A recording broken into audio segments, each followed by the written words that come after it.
In this video, I'm going to show you how to start a fire using only a survival candle, a knife, and a flint. In the next video, I'll show you how to make one of these, so be sure to subscribe to my channel to follow my future uploads. I first learned about these when I did the basic weekend survival course with Boswa Survival 6 years ago. Link to their website in the description down below. If you had to ask me the top 3 items that I would choose for my survival kit, it would be these 3. First, a knife, because you can use it to hunt, start a fire, make a shelter, and make pretty much anything else you need to make. Then a flint. With fire you can purify water, you can get warmth, and it's much easier to start a fire with one of these and your knife than with friction or any other method.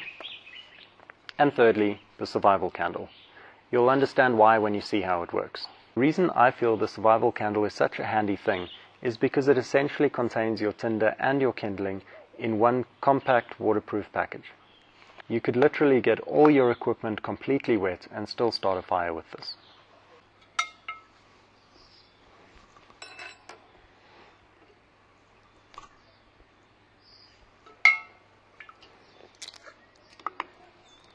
Now that everything's sufficiently wet, let's start a fire.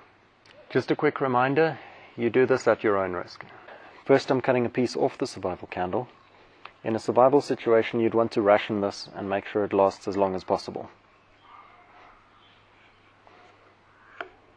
There you go. I'm going to use this 15mm piece of the candle, and it's probably much more than I need. All I need to do is to pull out as many of these cotton fibers as I can. The fluffier it is, the easier it's going to catch, and the better it's going to burn. There, that should do it. Now I'm just going to use the back of the knife on the flint to strike a spark on the cotton.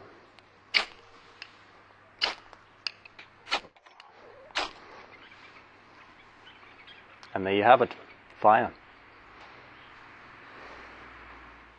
That was really easy to light, and you'll see these burn for a long time. If you make one slightly bigger or you use a couple together, just that may be enough to cook something.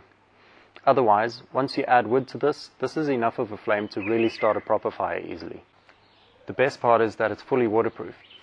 That means if you're washed down a river somewhere, or you're high up on a snowy mountain where everything's wet, you can still start a fire using these 3 items. Look out for my next video where I'll show you how to make your own survival candles. Until then, stay safe and have fun.